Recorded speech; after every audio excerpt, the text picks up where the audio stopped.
시작하겠습니다. 나의 하나님 아버지, 주님의 은혜로 아침에 일어나게 하심을 감사합니다. 오늘도 주님이 주신 아름다운 날 되게 하시며 아침마다 새롭게 하시는 하나님의 신실함이 오늘도 가득합니다. 주님을 찬양함으로 하루를 시작하오니 주님을 사랑하오며 오늘도 보이지 않는 나의 모든 싸움 가운데 함께 하시니 감사합니다. 때로 싸움인지도 모르고 사는 나태함이 있다면 일깨워 주시며 오늘도 주님께서 원하시는 길을 잘 선택하며 살아가게 하여 주옵소서. 나의 영적 전쟁을 같이 싸우시는 하나님 아버지, 주님의 보이지 않는 도움의 손길을 보는 눈을 허락하여 주옵소서. 예수님의 이름으로 기도하옵나이다. 아멘. 찬송가 268장을 함께 찬양하겠습니다.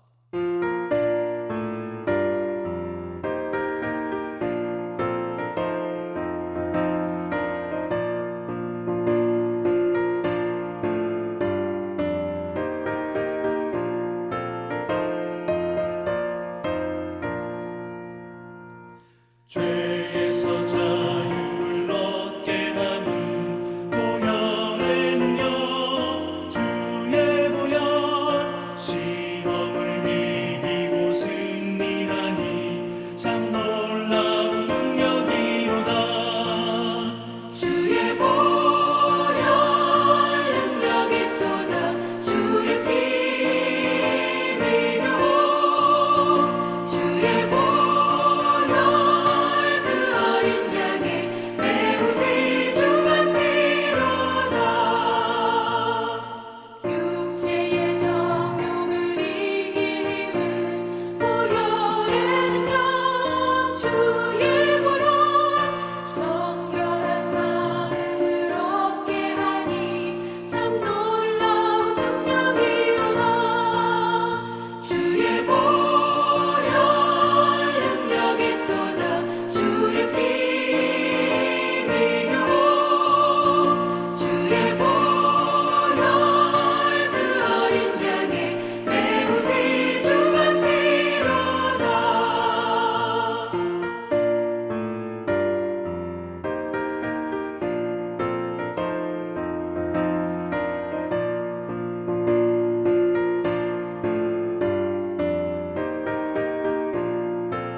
사도행전 17장 3절의 말씀입니다.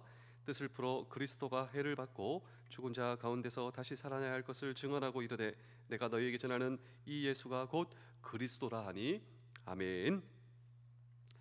바울의 전도 여행 가운데 가장 큰 전도의 열매가 맺힌 곳은 오늘 이 성경 본문의 데살로니가였습니다. 이 데살로니가에서 바울의 전도 여행 가운데 가장 큰 전도의 열매가 맺히게 되었습니다. 당시 이 데살로니가는 마게도냐 지방의 수도였고 인구가 무려 당시에 20만 명이 모여서 사는 아주 큰 도시가 바로 데살로니가, 그곳에 교회가 세워지게 되었다라고 하는 것입니다. 이곳에서 오랫동안 머물지는 않았습니다. 약 6개월 동안. 그런데 이 6개월 가운데 1개월은 회당에서 일종의 설교 사역을 했고 나머지 5개월은 야손이라고 하는 집에서 셀 그리고 일종의 모임, 그 작은 성경 모임을, 성경 공부 모임을 진행하게 되었다라고 하는 것입니다. 그런데 이 가운데 어떠한 일이 일어나게 되냐? 우리 데살로니가전서 1장 7절을 한번 보실까요? 그러므로 너희가 마게도냐와 아가야에 있는 모든 믿는 자의 본이 되었노라. 데살로니가에 세워진 이 데살로니가 교회를 통하여서 그 6개월 설교 사역과 그리고 이 셀 모임, 성경 공부 모임을 통하여서 세워진 그 교회가 믿는 자의 뭐가 되었다고요? 본이 되었다. 아주 놀라운 사실이죠. 또한 우리 데살로니가서 1장 8절입니다. 주의 말씀이 너희로부터 마게도냐와 아가야에만 들릴 뿐 아니라 하나님을 향하여 너희 믿음의 소문이 각처에 퍼졌으므로 우리는 아무 말도 할 것이 없노라. 자, 그 지역뿐만 아니라 아주 넓은 지역에 그들의 믿음의 소문이 퍼졌다라고 하는 것입니다. 우리 사랑하는 성도 여러분, 장병 여러분, 군가족 여러분, 우리의 공동체가 그렇게 될 수 있을까요? 믿는 자의 본이 되고, 오늘 저와 여러분들이 우리 부대, 우리 가정 모든 삶의 터전에서 믿는 자의 본이 될 뿐만 아니라 오늘 우리의 공동체가 각처에 놀라운 하나님의 승리의 메시지로 믿음의 본이 될 수 있다면, 그런데 오늘 이 성경 본문은 가능하다고, 그렇다면 믿음의 본, 믿음의 소문, 이 모든 것들을 향한 또 그 근원에 허락하시는 하나님, 그 하나님은 어떤 하나님이신가라고 하는 질문을 오늘 우리는 이 성경 본문 속에 던지고, 믿음의 본, 믿음의 소문의 비밀은 무엇인가? 첫 번째로 오늘 저와 여러분 복음을 붙드실 수 있어야 한다라고 하는 것입니다. 이 데살로니가에는 하나님의 놀라운 계획이 이미 예정되어 있었습니다. 여러분, 하나님의 방법이 무엇인 줄 아십니까? 예, 기억하십시오. 하나님의 방법은 사람입니다. 특별히 이 전도하고 있었던 전도 여행 가운데 이 바울은 데살로니가에서 아주 의미심장한 한 사람을 만나게 되는데, 그 사람이 바로 야손이라고 하는 사람이었습니다. 여러분, 이름이 낯설죠. 야손, 좀 이름이 낯설다. 근데 그렇지 않습니다. 이 야손의 히라보, 여호수아를 히라보로 얘기하면 야손이 된다라고 하는 것이죠. 그러니까 야손은 여호수아다, 이 사람의 집에 머물게 되는 것입니다. 우리 로마서 16장 21절에 야손이 나오는데, 로마서 16장 21절을 한번 읽어보실까요? 나의 동력자 디모데와 나의 친척 누기오와 야손과 소시바더가 너희에게 문안하니라. 자, 여기 보시면 야손을 가리켜 바울은 나의 친척이다. 성경학자들은 이것을 가리켜 야손은 유대인 동족이다, 이 동족이라고 하는 뜻을 가지고 있다라고 하는 것이죠.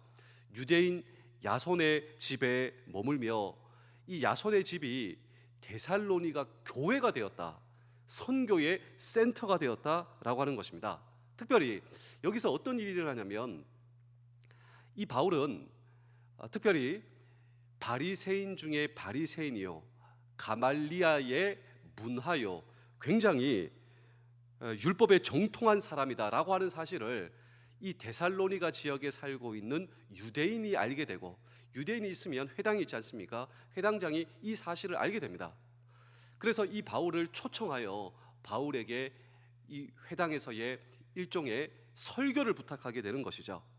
그래서 이 바울은 회당에서 설교할 수 있는 권한을 얻고 약 3주 동안 거기서 일종의 부흥회를 하게 됩니다. 자, 이 바울의 데살로니가에서 야손의 집에 머물며 그리고 회당장의 초청을 받아 회당에서 설교했던 그의 3주 동안의 이 부흥회의 내용을 한번 보시겠습니다. 우리 사도행전 17장 2절 3절을 연속해서 한번 보시겠습니다. 바울이 자기의 관례대로 그들에게로 들어가서 새 안식일에 성경을 가지고 강론하며 뜻을 풀어 그리스도가 해를 받고 죽은 자 가운데서 다시 살아나야 할 것을 증언하고 이르되 내가 너희에게 전하는 이 예수가 곧 그리스도라 하니. 자, 새 안식일 3주라고 하는 뜻입니다. 바울의 부흥회는 대단히 성공적이었습니다. 아주 성령의 강권적인 역사가 일어나게 되었는데, 이 3주 동안의 부흥회의 주제가 오늘 이 성경 본문에 나오고 있습니다. 주제가 무엇이냐면 구약 성경을 통해 예수님을 증거합니다. 성경을 함께 풀어보니까 여러분, 우리가 기다려왔던 메시아 아시죠? 이 성경에는, 구약 성경에는 메시아에 대한 예언이 나옵니다. 그런데 이 메시아는 우리에게 고난을 받는다고, 그리고 메시아는 십자가에 달리신다고, 이 모든 것이 성경에 예언된 하나님의 뜻이지 않습니까? 하지만 메시아는 죽음에 머물러 있을 분이 아니셨습니다. 그 메시아는 우리가 구약 성경에 보니까 죄가 없는 분이셨습니다. 그는 죽음에 머물러 계실 수 있는 분이 아니셨습니다. 그래서 부활하신 것입니다. 그래서 다시 살아나신 것입니다. 그분이 바로 예수님이십니다. 이러한 놀라운 복음의 진수가 데살로니가 회당에서 전파되고 있는 것입니다. 여러분, 우리가 메시아를 알지 않습니까? 메시아는 우리에게 고난을 당하십니다. 십자가에 달리십니다. 죽음을 당하셨습니다. 죽음에 머물러 있으실 분이 아니셨습니다. 그는 부활하셨습니다. 이분이 바로 우리가 기다려왔던 메시아가 바로 예수님입니다. 그래서 이 베드로의 놀라운 고백, 예수님의 제자들과 사도들의 놀라운 고백이 예수는 그리스도, 예수 그리스도, 이것이 놀라운 고백입니다. 왜냐하면 그리스도가 헬라어이고 이 그리스도를 아람어로 하면 메시아가 됩니다. 메시아는 곧 그리스도, 예수가 그리스도다. 이 고백은요, 우리가 구약을 통하여서 기다려왔던 메시아, 이 메시아는 기름 부음을 받았다라고 하는 것입니다. 하나님께로부터 기름 부음을 받았다. 왕과 제사장과 선지자 취임식 때 기름 부음을 받았어요. 예수 그리스도, 예수님이 메시아, 지금까지 우리가 기다려왔던 진정한 왕, 다스리는 사람, 지금까지 우리가 기다려왔던 진정한 선지자, 하나님의 말씀을, 예수님의 말씀이 하나님의 말씀입니다.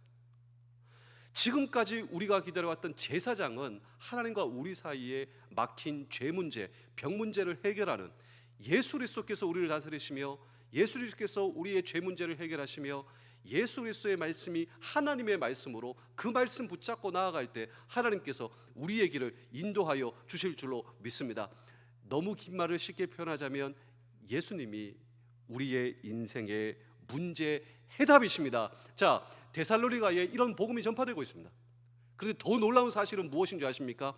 데살로니가에 있던 사람들에게 이 복음이 먹혀드는 거예요.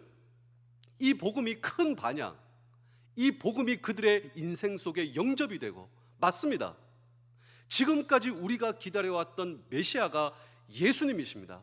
예수님이 그리스도이십니다. 이 복음을 붙들고 있었던 데살로니가 교회 성도들의 믿음이 본이 되었다라고 하는 것입니다. 우리 사랑하는 성도 여러분, 장병 여러분, 군가족 여러분, 사실 우리도요 믿음의 생활을 하고 있습니다. 그렇다면 우리의 믿음이 어떻게 평가될 수 있을까? 예, 하나님 앞에 우리의 믿음을 어떻게 하나님께서 보실까? 예수님이 그리스도이십니다. 예수님이 우리의 인생의 문제 해답이십니다. 예수님이 메시아입니다. 그런데 하나님 앞에 기뻐하시는, 하나님께서 기뻐하시는 우리의 믿음이 될 뿐만 아니라 이 믿음이 본이 된다라고 하는 사실을 오늘 저와 여러분 기억하십시오. 우리가 어떤 종교 생활을 열심히 한다고 해서 믿음의 본이 되는가? 저는 그것도 믿음의 본이 될 수 있지만 진정한 우리의 믿음의 중심, 하나님께서 우리의 중심을 보십니다. 그리고 이런 믿음이 본이 된다. 왜냐하면 진정한 믿음의 본질을 붙들 수 있기 때문이다라고 하는 것이죠.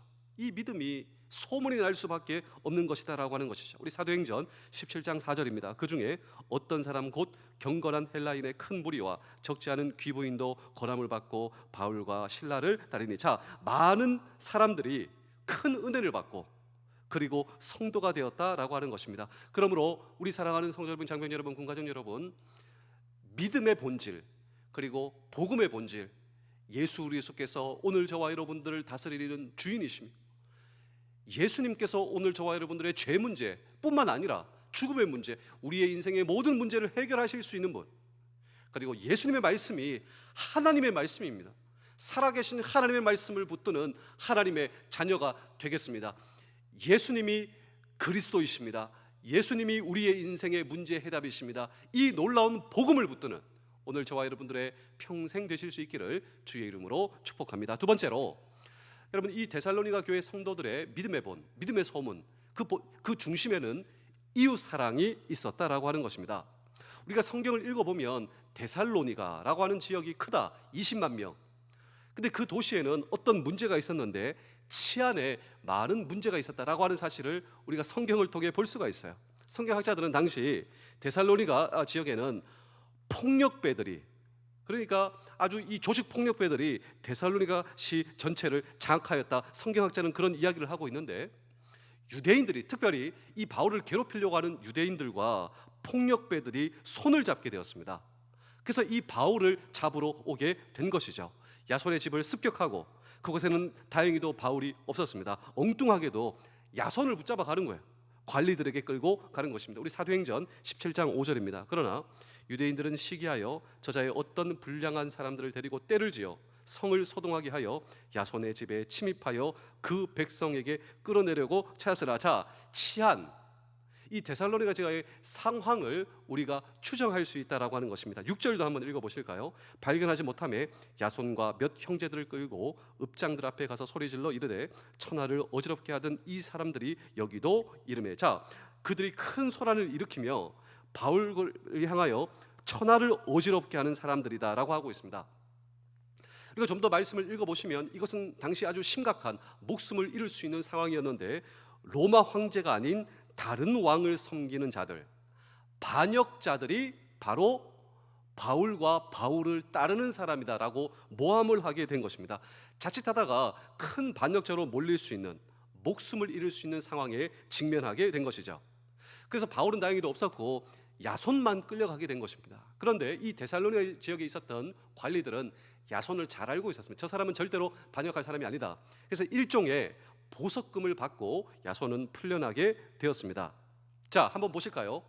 유대인들과 폭력배들의 무시무시한 위협을 받으며 반역자로 몰릴 위험을 감수하면서도 데살로니가 교회가 세워졌다라고 하는 것입니다. 그럼에도 불구하고 데살로니가 교회는 든든하게 세워졌고, 많은 환난과 역경 속에서도 그 교회는 부흥하게 되었습니다. 자, 우리가 좀 더 아주 다면적인 이런 시각에서 데살로니가 교회를 볼 텐데, 놀라운 사실이 있습니다. 우리 데살로니가 전서 2장 8절을 한번 보시겠습니다. 우리가 이같이 너희를 사모하여 하나님의 복음뿐 아니라 우리의 목숨까지도 너희에게 주기를 기뻐함은 너희가 우리의 사랑하는 자 됨이라. 자, 그때 이 데살로니가 교회의 상황을 우리가 볼 수 있지 않습니까?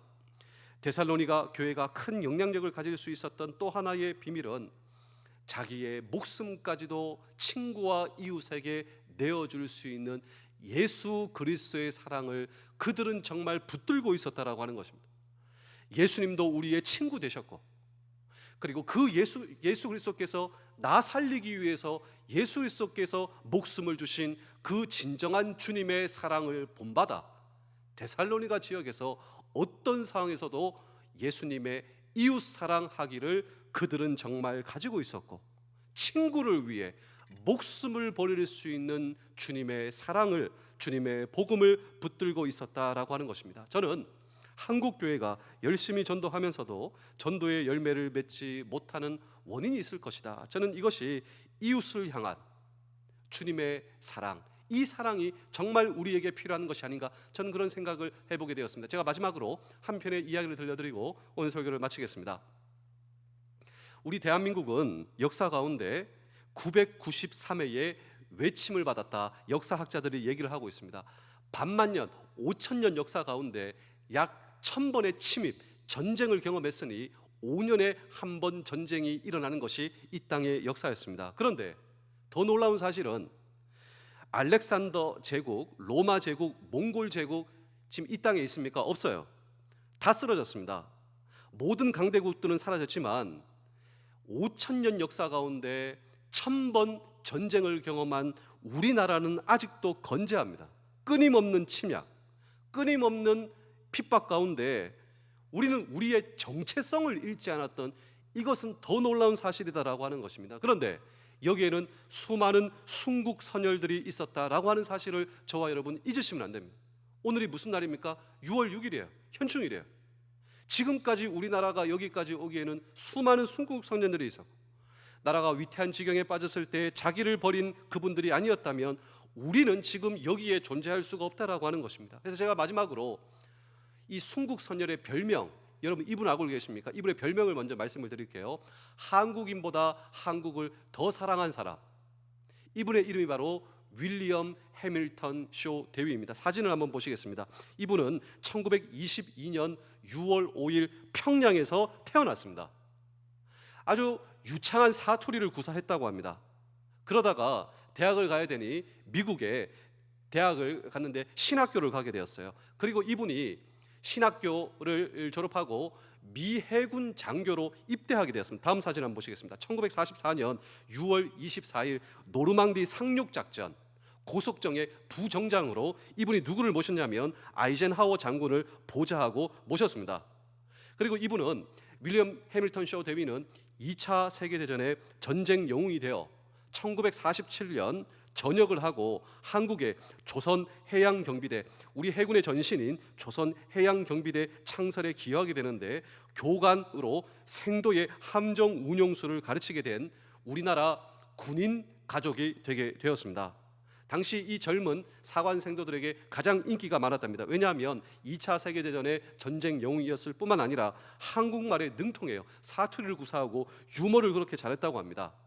2년 동안 봉사하다가 하버드 대학에 신학 박사 이수를 하기 위해서 교관을 내려놓고 미국으로 돌아간 후 브렌틀리 교회의 담임 목사로 청빙받게 되었습니다. 새로 부임한 교회의 목사관은 가족들에게 너무나 훌륭한 안식처가 되었습니다. 그러던 와중에 1950년 6월 25일 한국 전쟁이 발발하게 되었습니다. 이 윌리엄 해밀턴 쇼 대위가 당시 한 말이 무엇이냐면 우리 조국에 전쟁이 나게 되었으니 내가 이 전쟁에 입대해야 된다. 그래서 어디에 입대하게 되냐면 미 해군에 재입대하여 우리나라 참전용사로 오게 되었다라고 하는 것입니다. 바로 그때 부모님에게 편지를 쓰게 되었는데 그 편지를 한번 읽어드리겠습니다. 아버님, 어머님, 지금 한국인들은 전쟁 중에 자유를 지키려고 분투하고 있는데 만약 제가 이를 도우려 흔쾌히 가지 않고 전쟁 후 평화 시에 선교사로 돌아간다고 한다면 그것은 제 양심상 도저히 허락되지 않는 일입니다. 정말 그는 한국인보다 한국을 더 사랑했어요. 우리 한국의 고난을 그로 하여금 안정과 안락을 버리고 더 높은 가치를, 더 높은 자유의 가치를 바라보게 하였다라고 하는 것입니다. 이 고난, 조국의 고난이 그의 인생을 거룩하게 만들었다라고 하는 것이죠. 한국에 나고 한국말을 잘하고 사투리 잘 구사하고 한국 지리에 전통하니 그 유명한 메가더 장군의 최측 보좌관이 되게 되었다라고 하는 것입니다. 그리고 인천 상륙 작전이 성공을 거두는데 크게 기여하게 되었습니다. 당시 해군 제5대 참모 총장이 이성호 중령이었는데 이성호 중령 당시 이분이 나중에는 총장이 되었는데 같이 이 인천 상륙 작전에 참여한 해군 이성호 중령과 나눈 대화를 여러분께 한번 소개해드리겠습니다. 나도 한국에서 태어났으니 한국 사람입니다. 내 조국에서 전쟁이 났는데 어떻게 마음 편하게 공부만 하겠습니까? 공부는 내 조국의 평화가 온 다음에 해도 늦지 않습니다. 이 작전을 성공시킨 후 미 해병대가 서울로 진격하게 되었습니다. 당시 미군의 최대 문제가 무엇인지 아십니까? 당시 미군의 최대 문제는 공산군과 일반인을 구별하지 못하였다라고 하는 것이죠. 그런 당시 평양 사투리를 아주 유창하게 잘 구사하니 서울 탈환 작전을 성공하는데 크게 기여하게 되었다라고 하는 것입니다. 1950년 9월 22일 이 녹번리 부근에서 작전을 수행하다가 매복되어 있는 공산당들에게 전사하게 되었습니다. 그의 나이 29살이었습니다. 그의 시신은 지금 현재 양화진 외국인 선교사 묘원에 안장되어 있고 그의 묘비에는 다음과 같은 성경 구절이 적혀져 있는데 제가 여러분께 한번 읽어드리겠습니다. 요한복음 15장 13절 사람이 친구를 위하여 자기 목숨을 버리면 이보다 더 큰 사랑이 없나니. 사람이 친구를 위하여 자기 목숨을 버리면 이보다 더 큰 사랑이 어디에 있습니까? 우리가 예수님의 사랑하지만요, 그 예수님의 사랑의 본질은 무엇입니까? 저와 여러분들을 위하여 목숨을 주신 것입니다. 예수 그리스도의 사랑, 하나님의 사랑, 나를 위한 하나님의 사랑은 나를 살리기 위해 사람도 나 살리기 위해서 자신의 목숨을 주면 그보다 더 큰 사랑이 없어요. 근데 하나님께서 나를 살리기 위해서 윌리엄 해밀턴 쇼의 이 나라 이 땅을 향한 그 사랑은 예수 그리스도의 사랑을 통하여 오게 되었다라고 하는 것입니다.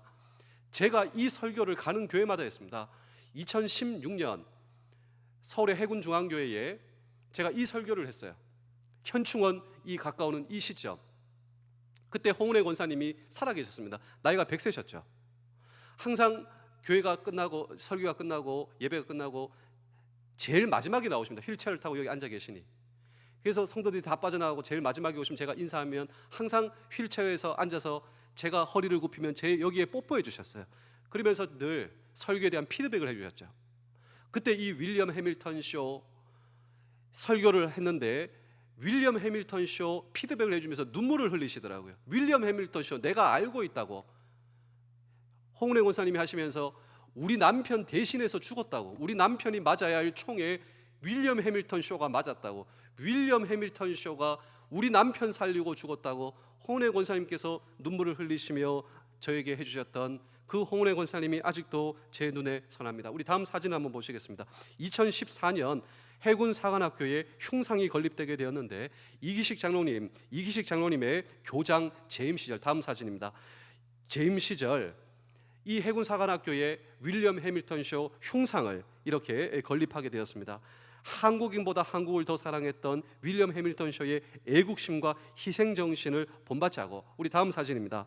그의 아버지 윌리엄 쇼는 감리교 선교사로서 이분이 평양에 선교사로 왔습니다. 그리고 아들을 여기서 윌리엄 해밀턴 쇼를 놓게 되었죠. 윌리엄 얼리쇼가 아버지 선교사님입니다. 이분도 우리나라에 6.25 전쟁이 터지고 군목으로 자원 입대하게 되었습니다. 그러던 와중에 아들의 전사 소식을, 녹본이 전투에서 아들이 전사였다라고 하는 소식을 듣고 아들을 양화진 외국인 선교사 몇 호에 묻게 되는 것이죠. 미국에서는 그의 아들의 애도 물결이 일어나게 되고 모금과 헌금을 하게 되는데 모여진 14,500달러가 여러분이 잘 알고 계시는 대전에 있는 모건대학교에 기부하게 되었습니다. 그래서 이 아버지 윌리엄 얼리셔도 얼마 동안 이 대전의 모건대학교의 교수로 재임하게 되었습니다. 지금도 이 대전에 있는 모건대학교에 방문해 보시면 이 윌리엄 얼리셔 교수님과 선교사님의 아들의 이름, 한국인보다 한국을 더 사랑했던 윌리엄 해밀턴 쇼의 이름을 따 그곳의 채플 이름이 윌리엄 해밀턴 쇼 채플로 명명되어 있습니다. 제가 직접 가서 찍은 사진을 여러분께 한번 보여드리겠습니다. 이 채플에 들어가서 제가 기도했습니다. 이 나라 이민족을 위해서 희생하신, 그리고 이 나라가 어떻게 세워졌는가, 하나님께서 보호하시며 수많은 순국 선열들의 예수 그리스도의 사랑, 사람도 친구를 위하여 목숨을 버리면 그보다 더 큰 사랑이 없다고. 그리고 이 모건대학교 교수로 재임한 아버지 윌리엄 얼리쇼 선교사님이 마지막 유언으로 내 아들 옆에 묻어주시오.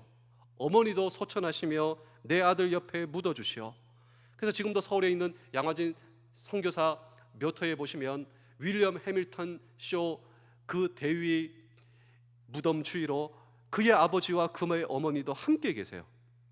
여러분, 지구상 유일한 분단국가 우리 한반도에 살면서도 우리가 누리는 번영에 사로잡혀 우리에게 주어진 평화, 자유가 어떻게 지켜져 왔는지 무감각하며 오늘의 대한민국이 있기까지 이 광복의 자유를 위해 목숨을 바쳐 헌신하신 분들, 전쟁 가운데 이 나라의 자유를 지키기 위해 희생과 헌신한 분들, 여러분, 윌리엄 쇼 가문, 이 선교사의 가문처럼 그리스도의 사랑에 관건하여 순종하여 한국인보다 한국을 더 사랑해요.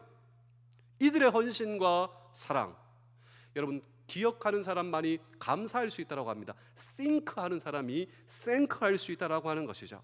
오늘 이 감사가 살아있는 사람에게 하나님께서는 오늘을 감당할 수 있는 힘과 지혜와 능력을 주시지 않겠습니까? 내일을 바라볼 소망, 이 소망도 우리에게 함께 허락하여 주실 줄로 믿습니다. 그렇습니다.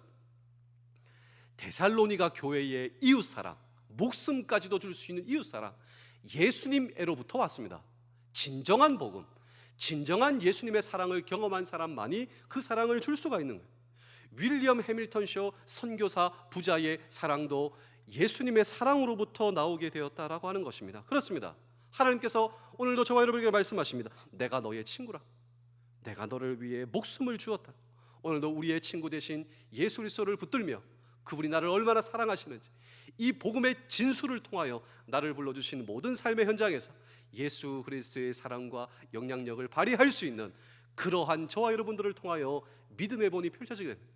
믿음의 소문이 나 우리 가정이 살고 우리 공동체가 살고 우리 교회가 살고 우리 부대가 사는 놀라운 예수님의 능력이 이곳에서 펼쳐질 수 있기를 주의 이름으로 축복합니다. 기도하겠습니다.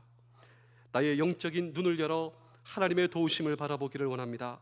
매 순간 주님께서 나와 함께 하심을 바라보며 담대히 나아갈 수 있도록 하여 주시며 오늘도 허락하신 모든 기회들과 만남들 가운데 은혜를 베풀어 주시옵소서. 사랑의 눈으로 사람들을 보겠습니다. 허락하신 관계 속에서 하나님이 주신 선물을 발견하기를 원합니다. 그 선물을 풀어보며 만끽하는 복을 누리게 하시며 포장지가 마음에 들지 않는다고 선물이 아니라 여기지 않게 하여 주옵소서. 아버지께서 주셨다면 모든 것들의 뜻이 있음을 믿습니다. 하나님 아버지, 이 땅 이 백성을 불쌍히 여겨주시며 하나님을 경외하고 예수 그리스도를 경배하는 우리나라, 그런 나라 되게 하여 주시고 나라를 위해 눈물로 중보하는 일을 쉬지 않게 하시고 우리의 기도를 들으시고 우리 가운데 하나님의 놀라운 일을 주님 친히 행하여 주옵소서. 우리나라를 위해 희생하신 선배들이 오늘 우리에게 무엇을 원하는지를 생각하며 기도하며 주어진 인생의 길을 걸어갈 수 있도록 도와 주시옵소서. 예수님의 이름으로 기도하옵나이다. 아멘. 오늘도 우리의 주인이신 주님께 기도하며 오늘 하루 시작하시겠습니다.